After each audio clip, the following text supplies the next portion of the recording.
Feliz de la vida. Te voy a invitar a un bar. ¿A dónde? ¿A un bar? A un bar. A ver si lo dejas. Fíjate que nunca he sido de las que no dejan que salga. Nunca. Con la mirada. No, pues hay Aparte se le quitó la lo- confianza, ¿verdad? Se le quitó lo vago, ¿no? Antes era en la universidad, era más vago. Ah, sí, me ocupé de quitárselo al Ya ves, principio, pues pero sí, ya pues, ahorita. ya Ya está bien maestrado. Ya sabe. Ya para qué, si este ya está dominado. Ahorita ya sabe.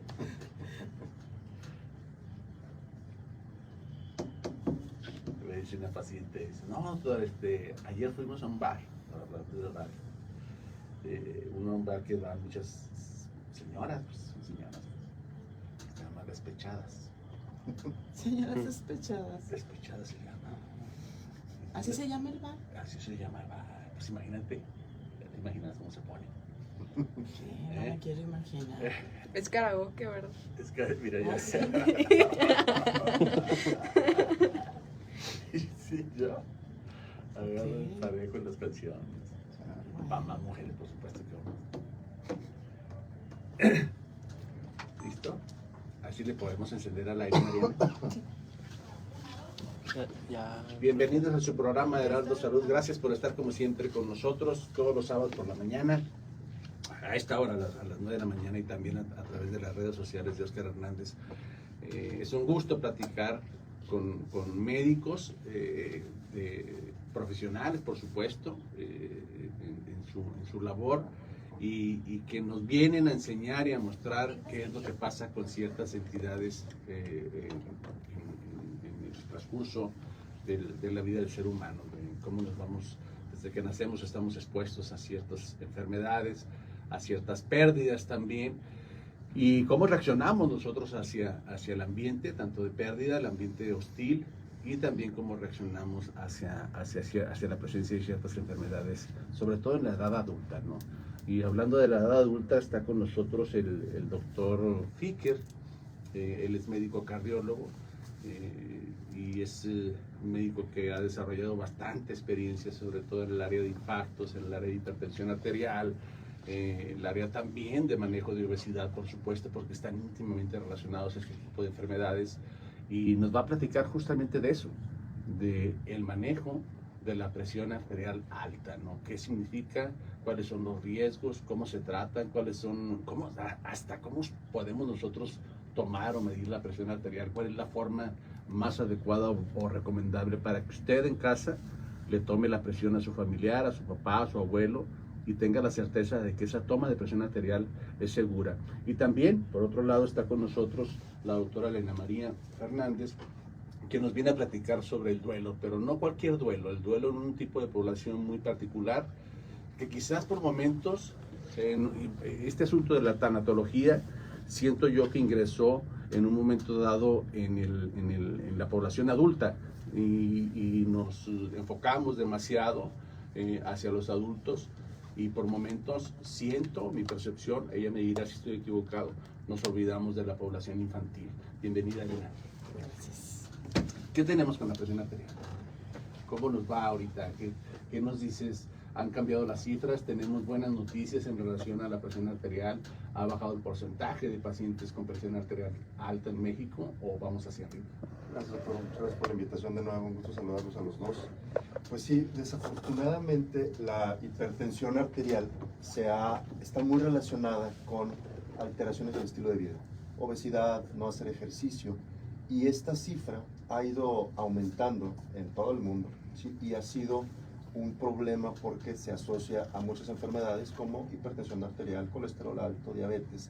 Entonces, aunque me gustaría decirles que esto ha mejorado, la realidad es de que no.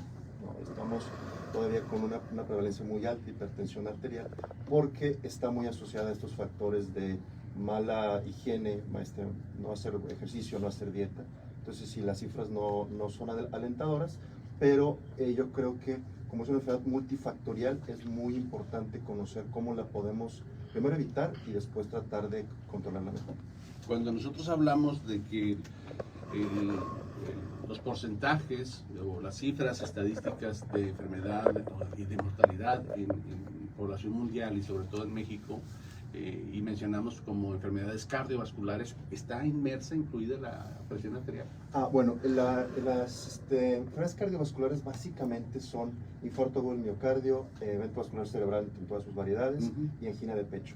Pero la hipertensión arterial es un factor de riesgo muy importante, de los más importantes junto con el diabetes, la obesidad y el colesterol alto para estas enfermedades. Entonces está muy relacionada con esto. Entonces la hipertensión arterial es una de las causas más importantes de tener un infarto, de morir por una embolia, de tener una angina de pecho. Entonces eso está muy relacionado con estas enfermedades. Entonces estamos hablando con el doctor Ficker, es médico cardiólogo, trabaja aquí en el Hospital de Especialidades de la 71 y ahorita nos va a pasar su consultorio privado, por supuesto. ¿Sigue siendo válida la expresión común y corriente de los pacientes que dicen, es que el médico me dijo que tengo que bajar mi presión arterial porque si no me infarto? ¿Es cierto? Hasta cierto punto sí, porque esa es una pregunta muy buena, porque mucha gente tiene la idea de que se me sube la presión arterial y en ese momento me voy a infartar. El daño que ocasiona la hipertensión arterial es a través de los años. Yo siempre les platico a mis pacientes que es como si fuera una ola que pega en una montaña. Una ola no le va a hacer nada a esa montaña, pero si esa ola se está repitiendo todos los días, de todos los meses, de todos los años, entonces va a ocasionar un daño. ¿Sí? Nadie se muere porque se nos sube una vez la presión arterial, sino porque la tenemos durante 5, 10, 15, 20 años elevada. Entonces, porque ocasiona alteraciones en las arterias y en los órganos que tiene, pues todo el mundo tiene, todos los órganos tienen arterias y eso va dañando esos órganos. Entonces, realmente es un porcentaje muy pequeño, pero realmente los que mueren por hipertensión arterial es muy poco, más bien mueren por las complicaciones de tener mucho tiempo la presión arterial. O sea, sí es válido, pero no es como muchas veces a veces se piensa. Hay otra pregunta también recurrente en la población general, es, doctor, ¿por qué tengo que tomar medicamentos si no siento nada con la presión alta? ¿Realmente es necesario? ¿Tengo que tomar pastillas para controlar o bajar la presión a pesar de que no me molesta nada? Estoy entero, doctor. Sí, y eso es un punto excelente, porque a la enfermedad de la hipertensión arterial le dicen el asesino o la enfermedad silenciosa, no da ningún síntoma. De hecho, incluso ya en los libros desde principios de mediados de los 90, ya ni siquiera aparecía el cuadro clínico, porque no tiene realmente síntomas. Y ese es el problema, como el paciente no se siente, digamos, mal, es muy difícil tener esta adherencia al tratamiento. No se toman el medicamento precisamente por ese detalle, ¿sí? que se sienten mal. Y eso es un problema, en varios estudios varía, pero es entre el 20 y 30% de las personas hipertensas que dejan su tratamiento precisamente por ese detalle, ¿verdad? Entonces sí, es muy complicado, pero es muy importante que nosotros como médicos platiquemos con el paciente para decirle que estamos tratando de evitar un problema a futuro.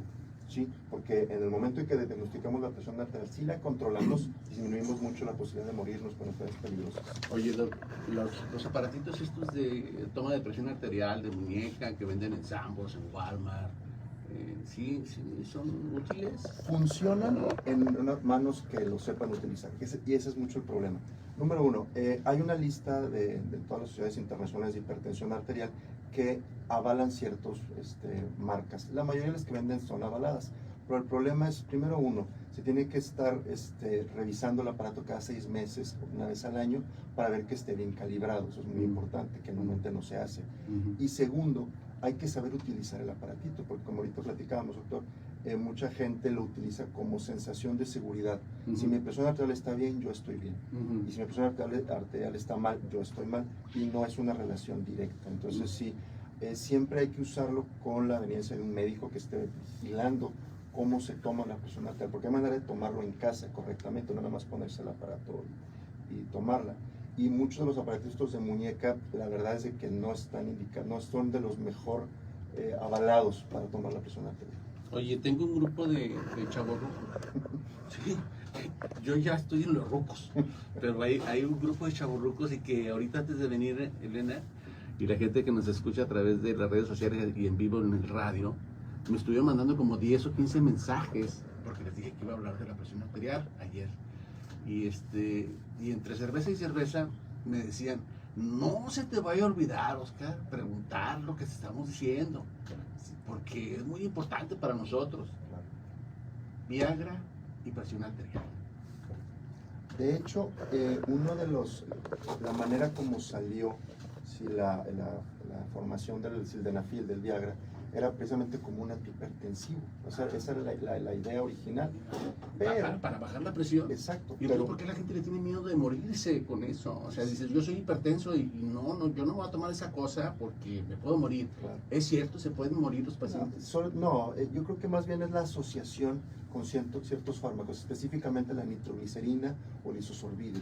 Esa relación sí puede potenciar en problemas que nos baje bruscamente la presión arterial. Pero realmente no, esa asociación con un antihipertensivo es muy poco probable. A ver, entonces vamos a ser más claros. Para ese grupo de mis amigos, mis chavorrucos, si es hipertenso, si el paciente o la persona, sobre todo varón, tiene la presión alta, ¿se puede usar medicamentos tipo Viagra? Sin problema. Nada más cuidando que no tomen estos otros de nitroglicerina y cosas así. Pero sí. Pero O sea, el uso de nitroglicerina y otros, cuando el doctor habla de ese medicamento que parece que va a explotar una bomba, no, es un medicamento justamente que tiene un efecto de que abre los vasos de las coronarias, los hace más grandes, los vasodilata.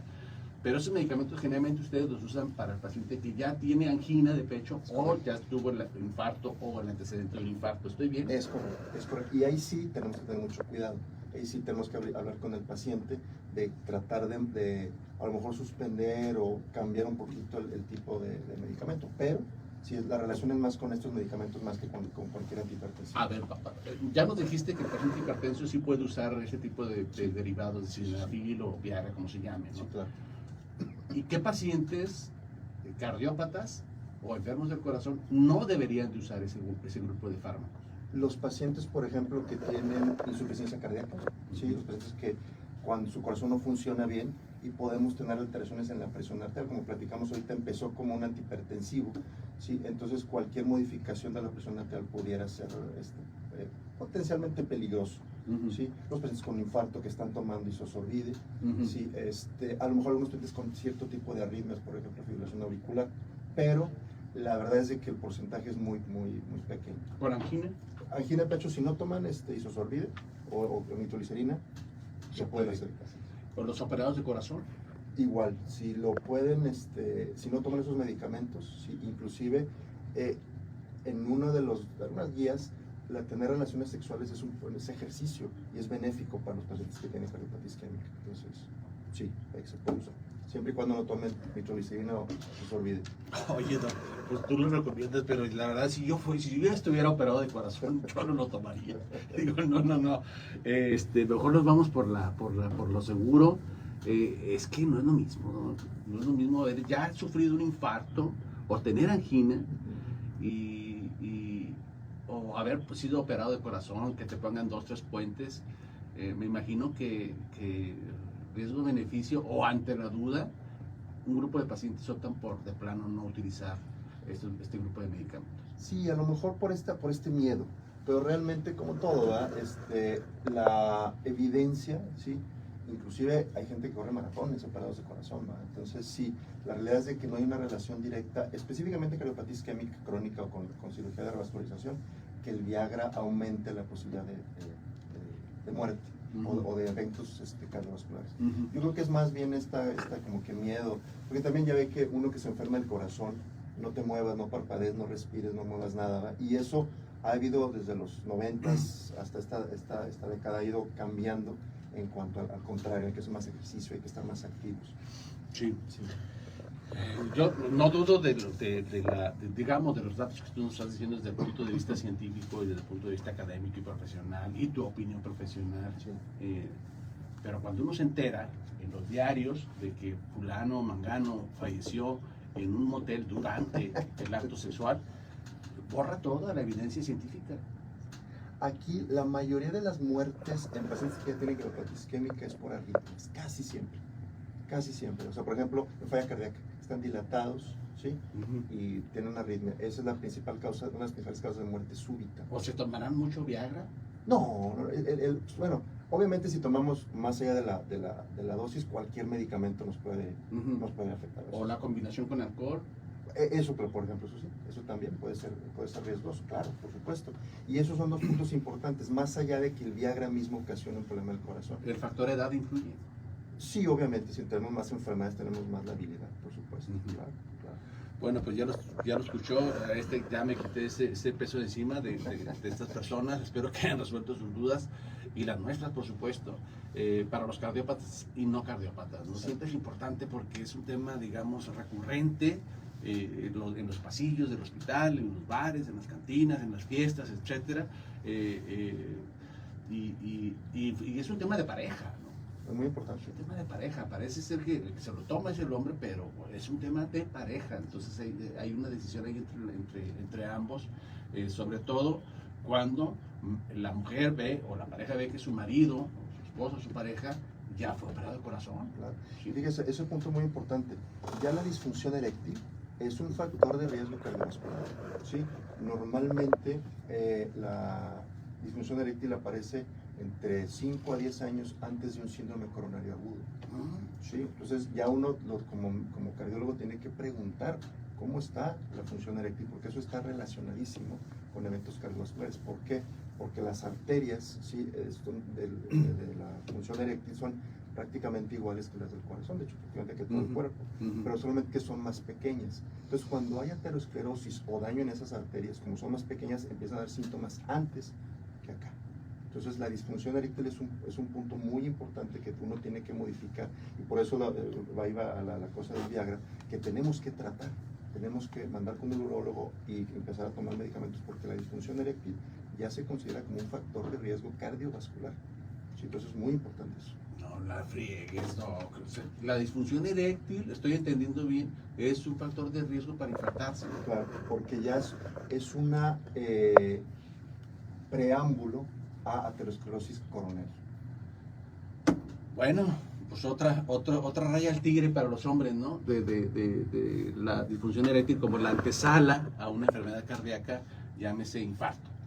Entonces habrá que tratar no solamente la disfunción eréctil, sino estar viendo o prevenir ese grupo de complicaciones para esos pacientes eventualmente cardiópatas. Y platicarlo, porque uno entre la pena, entre no tengo la confianza con el doctor, o el doctor mismo le da pena, pero siempre es importante preguntarlo, siempre muy importante, precisamente por esos detalles.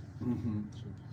Oye, tú decías, y comentábamos antes de empezar el programa aquí con la doctora Elena, que hoy vamos a platicar sobre ella con Elena Fernández, sobre el duelo infantil, un seminario que va a realizar en los próximos días de duelo infantil. Tú nos comentabas, doctor Ficker, cardiólogo, que hay un tratamiento antihipertensivo que no incluye pastillas. Es correcto. Sí, el tratamiento de la presión arterial, pues obviamente ha ido evolucionando mucho, pero en los últimos 20 años solamente ha ido modificando ciertas moléculas de los mismos antihipertensivos de siempre. Pero de unos 10, 15 años para acá, un poquito más, se han establecido tratamientos invasivos por hemodinamia, donde se meten ciertos dispositivos para quemar unos centros nerviosos en las arterias del riñón. La hipertensión arterial es una enfermedad multifactorial que depende de muchos factores. El riñón es uno de ellos. Entonces, una de las teorías es de que si uno denerva o quita los nervios, vamos a llamarlo así, de las arterias renales, disminuye la hipertensión arterial. Ahora, estos estudios han sido muy atropellados porque el beneficio no ha estado muy bien documentado, pero actualmente más o menos pueden bajar en pacientes que ya han tomado todos los medicamentos, que tienen 3 o 4 medicamentos, tratar de quemar estas arterias renales o estos nervios en las arterias renales para disminuir entre un 8 a un 15 milímetros de mercurio la presión arterial. Entonces, en pacientes que realmente son resistentes, que toman 3 medicamentos antihipertensivos, incluyendo un diurético, pudiera ser una opción para esos que no se pueden tratar. O sea, estás hablando de tratamiento quirúrgico para la presión arterial. Empezó como un tratamiento quirúrgico. De hecho, en los 70, si no me equivoco, sí empezó como un tratamiento quirúrgico, pero ahorita, obviamente, pues eso sería muy cruento, sí, pero ahorita ya hay muchos dispositivos ya avalados, inclusive en estudio, que solamente se mete un balón o un catéter que son 3 a 10 milímetros en las arterias del riñón y se buscan los sitios para quemar los nervios, para disminuir la presión arterial. De nuevo, no es la panacea obviamente, pero en esos pacientes que es muy difícil de bajar la O presión. sea, que no responden al tratamiento médico. Correcto. Esos son los candidatos. Es correcto. No de primera instancia. Exactamente. Sí, exactamente. No son de primera instancia y porque tampoco bajan mucho. Oye, es que somos muy novedosos. Abrimos un restaurante aquí en la comarca lagunera y llevamos todo, ¿no? Está todas las mismas caras, todas las mismas familias, a ver quién va primero, como si fuera una premier de cine, ¿no? Y Chihuahua, sí, una costumbre muy regional, muy lagunera, no pueden abrir un restaurante porque ahí vamos todos, ¿no? Y entonces pienso en lo mismo, hago la analogía en medicina, en que te escuchan, que hay un tratamiento con un baloncito que se mete por una arteria o por un vasito y que puedes denervar, o sea, quitarle los nervios para bajar la presión. Y pues yo quiero ese tratamiento, doctor, porque lo escuché. Claro. Creo que es lo último Sí. de moda. Yo quiero que me lo hagan. No es así, hay indicaciones precisas. Exacto, es correcto. Sí, sobre todo porque como hablamos ahorita de los factores de riesgo, que son varios, uno siempre tiene que sopesar riesgo-beneficio. Entonces, el bajar de peso, el hacer ejercicio, el hacer dieta y el tomar medicamentos tiene muchísimo más beneficios, muchísimo más seguro que meter un catéter adentro de la arteria renal. Entonces, sí, definitivamente, eso solamente es para ciertos pacientes muy específicos. Muy específicos y que no han respondido al tratamiento tradicional de pastillas, de bajar de peso, de la dieta de la poca sal, etc. Así es, así es. Esos son un grupo, y ahí se reduce mucho ese grupo de población. Vamos a ir a una pausa, estamos hablando con el doctor Ficker y al regresar vamos a hablar del seminario que tiene que ver con duelo infantil. Muy bien. A comprar Viagra, doctor. Mis amigos ahorita. Dijo que sí. Ahorita no va porque no traigo celulares, pero ahí está haciendo. Pregúntale también esto. Porque sí estaba uno, te lo juro, así literal, estaba aquí a mi lado, con su mezclilla y una que trae una cabeza como esta también azul. Y hizo ese comentario, dijo, no, yo eso ya ni pensarlo, Oscar. Hipertenso. Pero él se quedó en su mente que ya nunca iba a tomar esas cosas. Y es bien común que tengan esas ideas y que se espanten. Sí, pero el punto es de que como eso es lo de pareja, entonces como diciéndole a su pareja, a su esposa, resígnate, o sea, Sí. aquí no va a haber erección.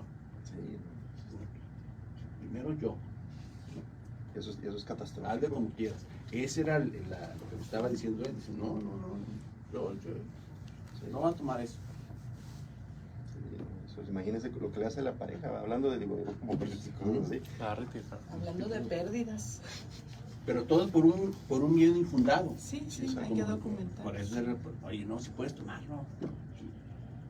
Pero según él, o sea, espero que ya lo vuelva a tomar. Por bien de su esposa. hombre. Sí, me lo va a agradecer después. Sí, no, pues, ¿cómo? Le digo, oye, y también de broma, y la cheve no te hará daño. Sí, exacto. No, esta no, doctor. Esta no. Esa no es así, hay que entrarle. Sí, Te traes otras 4. Entonces sí hay asociación del alcohol. sí. ¿Hay asociación hipertensión arterial? No directamente, a través más o menos del hígado, porque ya ve que si tenemos insuficiencia hepática, edema, ese mismo edema puede aumentar la presión ¿El arterial. cigarro?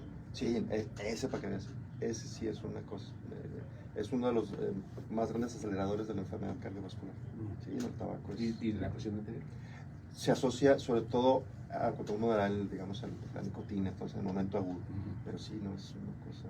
¿Nos comentas algo del estrés? Sí, cómo no, doctor, cómo no. Sí. Es una pregunta tan frecuente. Si el tipo de, si la persona con ese perfil o es estresado, independientemente de que fume o no fume o haga ejercicio, tiene factores de riesgo para subir la presión. Sí, no, y de hecho en el mundo en que vivimos, la polución del ruido, Sí. del ambiente, la ciudad, eso es un factor de riesgo para cardiovascular, por supuesto. Sí.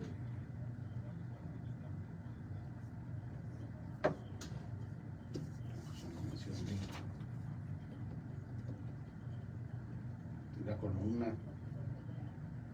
ayer justamente también saliendo de la reunión esta, nos encontramos a otro y él apenas iba llegando y decía que iba a hacer sus ejercicios de rehabilitación. Pero, ¿por qué? Porque de la noche a la mañana le apareció un dolor en la espalda lumbar. Y que fue de más a menos, de menos a más. Y que trae una hernia lumbar. Ya no van a operar. Ya estamos en la edad de que aparecen los achaques. Pero lo que me dijo él, me dijo, no, yo estaba en mi reposera ahí en mi casa viendo la televisión y de repente, ya para mañana ya no va a molestarme. Pero si no, al día siguiente, hasta el talón, todo calambrado. Ya me hicieron resonancia, me recomendaron, pero me estoy preparando con la rehabilitación para la cirugía de hernia lumbar. Que es lo que hace este doctor Santiago González. Doctor. ¿Ya? Bienvenidos otra vez a su programa. Nos fuimos a una pausa y en esa pausa quedamos de regresar para platicar con la doctora Elena Fernández. Ella es médico pediatra, pero también últimamente experta ya en tanatología, pero como pediatra no podría dejar de lado la población infantil y este aspecto, Elena, pues a veces pensamos como que los niños lo superan todo, así como se levantan cada ratito de cuando caen al piso y se levantan como si nada y otra vez y lo vuelven a intentar hasta que caminan, como si tuvieran una especie de autoprotección ante los traumas, ante las pérdidas, y no es así. El niño a veces no está, nos encantaría que estuviera preparado para las pérdidas, porque lo ves tú en los funerales, incluso cuando recién firman el acta de divorcio y que salen del notario, del abogado, pues los chiquilines andan ahí jugando como si nada, no perciben las consecuencias de lo que se está firmando, de lo que se está haciendo, asentando ahí en el acta, o de lo que está pasando ahí en las cenizas o en misa o en el féretro. ¿Qué hay respecto a la pérdida infantil? Hola, buenos días. Antes que nada, gracias, Oscar, por recibirme aquí en tu programa y qué agradable coincidir con el doctor Ficker. Bueno, pues el tema, como lo habíamos comentado acerca del duelo, muchas veces le damos importancia, sobre todo a la población adulta. Y lo que tú dices de que pensamos que los niños, pues los vemos que en un momento están brincando, jugando, en otro momento pueden estar serios. Y a veces creemos que ellos tienen la capacidad de adaptarse a esos cambios de pérdidas y no es así. Entonces hay que tomar en cuenta que existen diferentes tipos de pérdidas, porque muchas veces cuando escuchas la palabra duelo se te viene solamente la pérdida por muerte. Y en el caso de los niños y también de los adultos, pero a lo mejor lo dejan pasar un poco más, ellos tienen diferentes tipos de pérdidas y hay que darle importancia al proceso de duelo que ellos pueden tener debido a esas pérdidas. Ejemplo, la pérdida por muerte suele suceder. Papi, mami, o la pérdida de los abuelos, que a veces son los cuidadores, o algún hermanito también puede ser. Pero los niños pueden tener otro tipo de pérdidas como una mascota. Creemos que para ellos perder una mascota es sencillo y a veces papá o mamá decimos, no te preocupes, mañana vamos a comprar otra mascota. Y no se trata de eso, porque a esa mascota se le llegó a querer, hubo momentos de compañía, hubo experiencias juntos y esas pérdidas para los niños también los pueden llevar a un proceso de duelo. Supongo, estamos hablando con la doctora Elena Fernández, médico pediatra y tanatóloga, supongo yo, tú me corriges, que entre más cohabiten o convivan el niño con la mascota o con el papá o con la mamá o con el hermanito, depende mucho pues de ese vínculo, de qué tan estrecho sea, ¿no? Porque no es lo mismo tener una mascota en el patio y en la azotea que tenerla adentro de la casa y estar continuamente con esa mascota o conviviendo. Es así, depende mucho es causa-efecto, pues la intensidad de la pérdida y del duelo. Acabas de decir la palabra que responde a esa pregunta. El vínculo que se crea con el objeto o la persona o la mascota perdida tiene mucho que ver con el proceso de duelo que el niño pueda tener. Si, por ejemplo, como tú dices, es una mascota que está en el patio y el niño nunca tiene convivencia con esa mascota, pues si la mascota fallece o se pierde o cambia, entonces pues al niño no le afecta. Pero hay niños que juegan con su mascota, duermen con la mascota, platican con su mascota y cargan con ella, pues ahora hasta en los centros comerciales pueden traer a las mascotas, entonces es su compañero de vida prácticamente. O puede ser, por ejemplo, en el caso de dos hermanos, que a veces hay muchas diferencias de edades, que sea, no sé, un niño o niña de 5 o 6 años y tiene un hermano de 18 o 20 años que ya inclusive no está en casa porque estudia fuera en la universidad, ya tienen muchos años separados, y si ocurre una desgracia con el hermano mayor, obviamente puede entrar también en un proceso de dolor, pero va a ir más enfocado a ver cómo cambia la rutina del niño en su entorno familiar, no tanto por la pérdida como tal del hermano, que a lo mejor ve solamente 1 o 2 veces al año. Entonces sí, definitivamente el vínculo es muy importante. Otro tipo de pérdidas que tenemos a veces en los niños es el divorcio del papá, mamá, que pues a veces inclusive hay hasta conflictos de que quién tiene al peque en fin de semana, quién en la semana, quién se lo lleva de vacaciones. No hay una armonía en esa separación, entonces los niños también entran en duelo. Hay diferencias, Elena, entre cómo afronta y vive el duelo un adulto que un niño. Claro, es muy diferente. Mira, hay una característica muy importante que el doctor Jorge Montoya Carrasquilla, que ya una vez estuviste aquí de invitado, nos establece para definir perfecto lo que es el duelo infantil, y utiliza las siglas BIR: breve, intenso y recurrente. Tú puedes tener al niño llorando, triste, sin querer hablar, y si llega su amiguito, su vecino, y le dice vamos a jugar al fútbol, y a él le gusta el fútbol, en ese momento él sale a jugar fútbol y se olvida de lo que lo puso triste.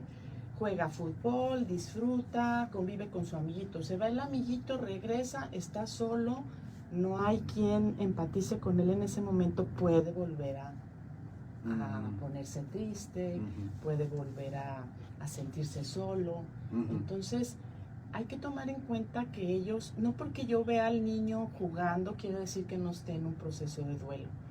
Hay que verlo en todo su contexto, cómo está, cómo se expresa, cómo su aprovechamiento escolar.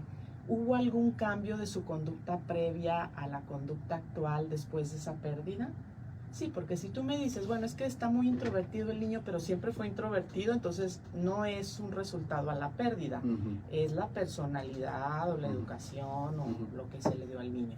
Pero si era un niño que, pues no sé, en la escuela tenía muy buen rendimiento, era sociable, estaba en los equipos deportivos, luego fallece su papá, por ejemplo, y resulta que el rendimiento bajó, que ya no quiere estar en ningún deporte, que no quiere salir, que no platica, que llega a la casa y se la pasa en los videojuegos. Entonces ya estás viendo un comportamiento diferente al previo. Y eso es un poquito rojo que debemos de tomar en cuenta. Ustedes como tanatólogos saben de esto, por supuesto lo han estudiado, pero en la sociedad contemporánea, moderna, por llamarlo de alguna forma, parece ser que los adultos nos hemos puesto a veces hasta como objetivo y como meta perfeccionar, ampliar y multiplicar las causas de divorcio. Se divorcian las parejas hasta por cosas inauditas. Lo que pasa es que ahí el Y nos divorcio, llevamos a los niños entre los pies. el divorcio es de la pareja. Sí, No se divorcia el papá de su hijo ni la mamá de su hija. El problema es que luego como adultos los involucramos en conflictos que no les corresponden. Pero hay frases muy bonitas.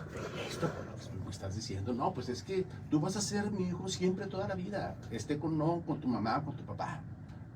Ya no voy a estar con mamá, con papá, pero tú vas a estar conmigo y voy a ser tu papá toda la vida y tú vas a ser mi hijo toda la vida. Pero en la práctica, esas palabras quedan huecas, porque pues lo puedes publicar en Facebook y lo puedes publicar en redes sociales y tomas una foto con tu hijo, ya la mamá ya no está, ya no son 3, ahora son 2, el hijo y el papá o el hijo y la mamá. Para la foto está bien, para el texto está bien, pero en la práctica hay un distanciamiento, vamos, inevitable. Bueno, mira, aquí la cuestión es que la tanatología... Pues, y el que la lleva es el niño. Claro, no va a resolver una situación así como tal.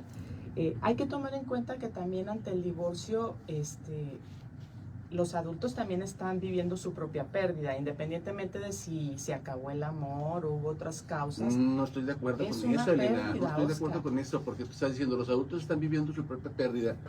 Y luego me comentaba alguien que conozco hace 10 minutos y le comenté de una pérdida y me dice, no, hombre, pues no la vive tan mal, doctor, porque ya está con otra en el departamento del recién divorciado. O sea, esos recursos Bueno, no los tiene el niño. la realidad es que una cosa es lo que tú ves al exterior y otra cosa es el interior. Como adulto, desde el momento que hay un cambio en tu vida, estás viviendo una pérdida, aunque retomes otra relación.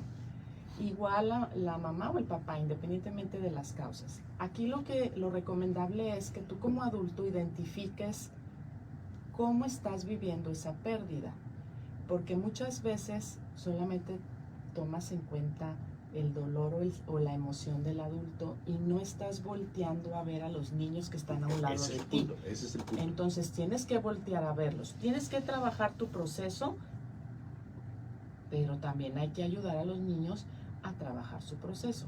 Ahora, bueno, tú me puedes preguntar, ¿todos los niños que viven el divorcio de unos padres entran en un proceso de duelo? Pues no lo sé, no te voy a decir que el 100%. Habrá niños mucho más despegados o con más recursos externos que les permita salir adelante, pero hay niños que no. Entonces aquí lo importante es tú voltees a ver a tus hijos y digas, ¿cómo le está afectando? Si tú lo ves que el niño sigue con sus rutinas, buen aprovechamiento, con sus amigos, que sus conductas no han cambiado, o sea, entonces lo que tienes que hacer es rodear a ese niño de amor, porque lo que un niño necesita es amor, tener un apego seguro, ¿sí? Para poder crecer sano. Sí, porque supongo que por algo se divorciaron, ¿no? Pero si o sea, si la relación de pareja está muy tóxica, por llamarlo de alguna manera, y ese niño está viviendo sí, a lo mejor una relación de golpes, de alcohol, de desprecio, de ofensas, pues le salió bien, mejor que se divorciara para el niño. Bueno, tampoco puedes decir mejor, tienes que decir cómo resultó para el niño, porque igual tú puedes decir que había golpes entre la pareja, pero para el niño su papá es su papá y su mamá es su mamá, y él tiene su sentimiento y esa separación no siempre la pueden asimilar. Fíjate bien, no se trata de que justifiques ante el niño el motivo de la separación. Se trata de que estés ahí para él. Eso es lo importante, estar para él. Demostrarle que el que papi y mami ya no vivan juntos, él de todas formas va a estar rodeado de amor, va a estar seguro, va a seguir teniendo su rutina. O sea, por ejemplo, vamos a no hablar de divorcio, vamos a hablar, ahorita nosotros en el acompañamiento tenemos niños que sus papás fallecieron. Así como el tome ahorita, tenemos niños que sus papás fallecieron a los 30 y tantos años precisamente de problemas de infarto, ¿sí? Entonces, si para el niño era importante ir al parque todos los fines de semana con su papá, ya no está el papá, pues ya no está, ya no vas al parque.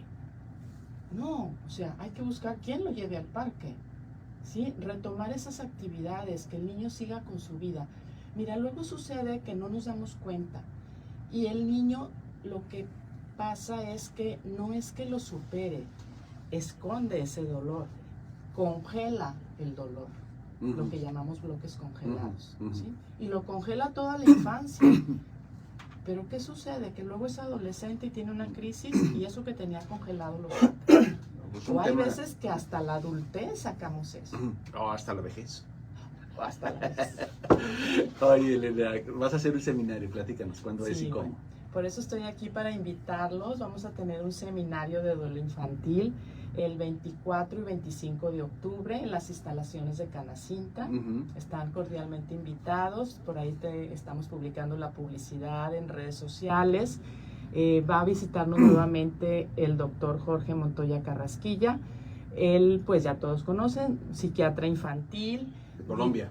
De Colombia, exacto, director de G5, Escuela Internacional Infantil de Duelo y Tanatología, con sede en México, en Jalisco, ¿sí? Pero bueno, tenemos varios grupos que colaboramos con el doctor. Aquí en México, pues tenemos grupos en León, Guanajuato, Monterrey, Jalisco, México, Puebla, Torreón. Pues esto, ¿cuánto tendrás con esto a nivel mundial o latino del duelo infantil? Bueno, que yo me haya integrado a este grupo virtual, porque este es un acompañamiento virtual, pues voy a cumplir 2 años. Pero fíjate que todo esto virtual, pues vino el boom a raíz de la pandemia, Sí. donde se buscaba pues apoyar a las No, familias. pero me refiero a cuánto tendrá la tanatología fundada como tal. No, la tanatología tiene como desde los años 50, más o menos a la fecha, empezó a tener un boom para enfocado sobre todo con pérdidas también inclusive de salud. Voy a ir al seminario, infantil Cordialmente y les voy a preguntar al doctor Carrasquilla y a los que estén ahí, bueno, y los niños antes de los 50, ¿cómo superaban el duelo si no tenían esta herramienta?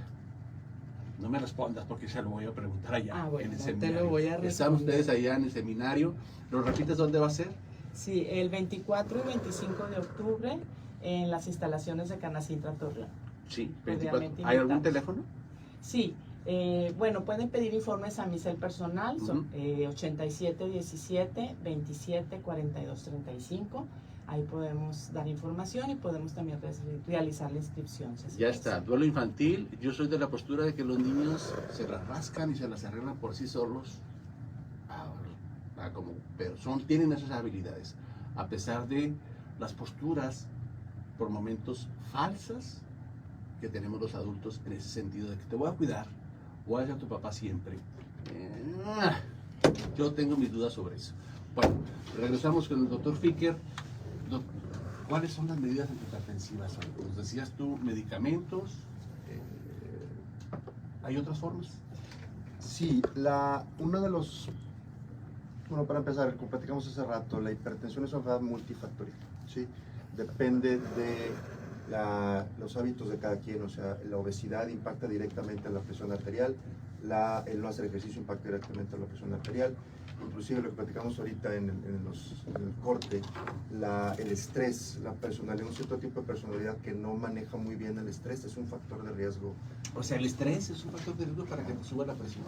Para tener la presión arterial mucho más alta de lo normal. También el ruido, el vivir en una ciudad es un factor de riesgo también cardiovascular, porque es muy, muy importante. La hipertensión arterial obviamente es una enfermedad aislada, pero es importante en relación, sí, con la enfermedad cardiovascular.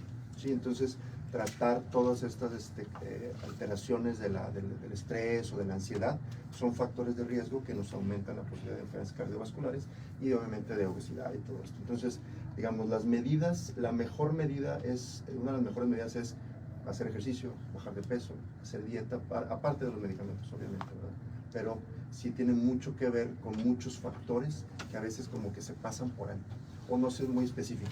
¿Se puede controlar la presión arterial, doctor Ficker, cardiólogo, sin pastillas? Es poco probable, sí, sobre todo, y es una pregunta que se respondió en las últimas guías de la hipertensión arterial que salieron recientemente. La clasificación, que ha sido un problema, usted lo conoce bien, han cambiado cada 5 o 6 años, cambian las clasificaciones. Ahora recientemente la clasificación de hipertensión arterial ya no solamente es normal y anormal, sino es normal, presión arterial alta e hipertensión arterial. Hay un punto, digamos, medio, ¿sí? Dependiendo de las cifras, que pudiera controlarse solamente con bajar de peso, hacer ejercicio, dieta, ¿sí? Pero ya cuando pasamos al rubro de hipertensión arterial es menos probable, ¿sí? Que solo sin pastillas se pueda lograr este punto. Es poco probable. O sea, lo más, digamos, pueden estar bien controlados de la presión con unos meses sin pastillas, pero después, Claro, tarde o temprano. Tarde o temprano, sobre todo si no ponemos atención a todo lo demás. Exactamente. Exactamente. Entonces, ¿tú no recomiendas que el paciente se aventure en esa meta de voy a controlar mi presión arterial sin pastillas? Va a ver, lo voy a lograr. Claro, yo creo que no. Yo creo que no porque como es una enfermedad, dependiendo del tiempo, ¿sí? Ahí, entre más tiempo tengamos la presión arterial o estemos expuestos a la presión arterial, nos va a ocasionar más daño. Entonces podemos hacer todo al mismo tiempo, pastillas, más control de la presión, control del peso, hacer ejercicio, y probablemente podamos tomar menos pastillas o menos dosis de las pastillas, eso sí es verdad. Por ejemplo, el bajar de peso nos baja 1 milímetro de mercurio, un puntito de la presión arterial por cada kilo que yo bajo, pero hasta 20, 25 kilos como máximo, o sea, no podemos bajar más de eso. Entonces, creo yo que más que pensar en una sola opción, tenemos que usar mano de todas las opciones que tengamos. Esa es la clave, creo yo, del éxito. ¿Qué hay respecto a la sal? Otro punto importante. Volviendo a la multifactoriedad de la hipertensión arterial, no todos los hipertensos son sensibles a la sal, ¿sí? Es un porcentaje muy importante. Ahora, para descubrir si alguien es resistente o no, o sensible o no a la sal, se necesitan estudios demasiado específicos que no realmente en la clínica, en el día a día, no son prácticos. Entonces, aquí hay que tratar de restringir la sal. Sí, cosas muy prácticas, les decimos a los pacientes, quiten el salero de la mesa, ¿sí? Porque a veces le echamos la sal sin ni siquiera probar, ¿sí? Tratar de que sea a lo mejor 1 o 2 gramos, 3 cuando mucho gramos de sal al día, ¿sí? En la preparación de los alimentos. ¿Sí? Entonces, es lo primero que se quejan los pacientes hospitalizados, ¿no? No tiene sal. Esta comida sabe a hospital. Sí, claro. No tiene sal. Claro. Se quejan. No les gusta la comida de hospital a los pacientes en general. Sí, en claro. general. Y lo primero que se quejan es que no me sabe a nada. Claro. Y es por eso, porque le quitan la sal. Uno, porque estamos acostumbrados, es como lo mismo que pasa con el azúcar a veces, ¿no? Estamos acostumbrados a los ciertos condimentos, pero si en casa podemos lograr un punto medio entre que nos sepa bien la comida a la hora de la preparación y al probarla, pues yo creo que sería lo ideal. Oye, ¿me dejas hacer una mención, Claro, por doctora supuesto. Elena y Picker? Esta mención tiene que ver con el doctor Santiago González Villa. Ustedes ya lo han escuchado aquí, ha estado acompañándonos en otros programas. Él tiene una clínica de rehabilitación para los pacientes que se van a operar de columna o que ya se operaron de columna, ¿no? Entonces, yo les recomiendo esta clínica que está enfrente de la Ibero, de nuestra comarca, de la ciudad de Torreón. Hay una plaza ahí y por el periférico rumbo al TCM. Ahí está esta clínica para las personas que tienen lumbalgia, que tienen dolor, que tienen ciática o que ya están en ese proceso de diagnóstico de una hernia en su columna vertebral y que eventualmente pueden o no operarse, ¿no? Y con él tenemos un tema pendiente que es el síndrome de la cirugía fallida, que nos decía el doctor Santiago Villa que el 30% de los pacientes operados de columna fracasan en el éxito. 30%. 30%. Y caray, doctor, se me hace muy alto, y él lo reconoce, y eso que es experto y cirujano en columna vertebral, dice, sí, tenemos ese problema. No nos va tan bien en cirugía de columna, un 30% fracasamos. Tenemos ese tema pendiente para él.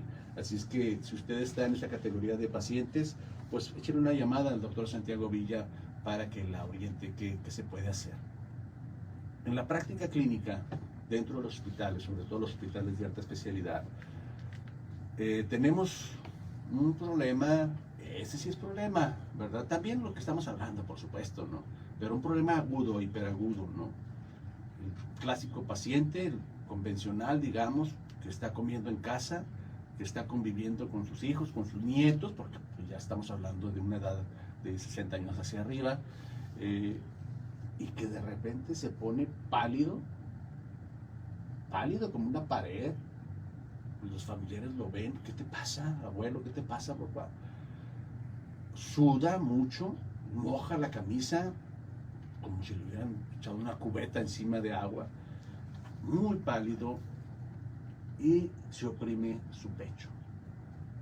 Estamos hablando de qué hay, de qué debemos de sospechar cuando pasa esto súbitamente, y que sabemos que esa persona pues está gordito, que fuma, si no en ese momento, pero fumó durante 20 años, y está gordito, y los familiares saben que tiene sus medicamentos para la presión, incluso luego le dicen, tómate las medicinas.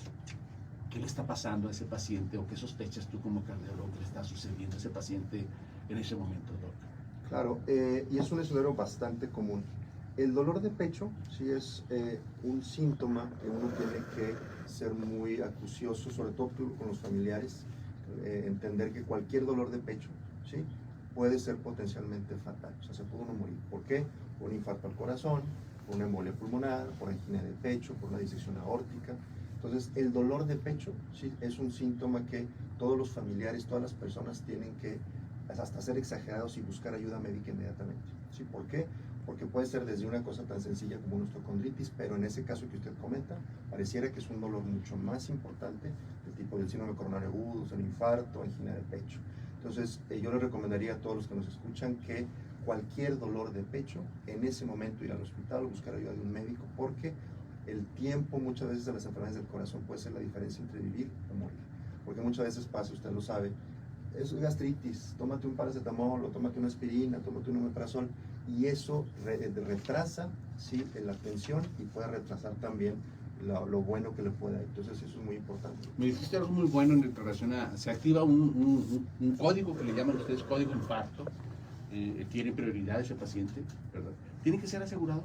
No, no necesariamente. De hecho, recientemente se están tratando de hacer convenios con hospitales de otros sitios del sector salud, salubridad, el ISSSTE, para tratar a todos esos pacientes en el sitio donde haya disponibilidad de sala de hemodinamia. Tenga o no seguro social. Es correcto. O ISSSTE.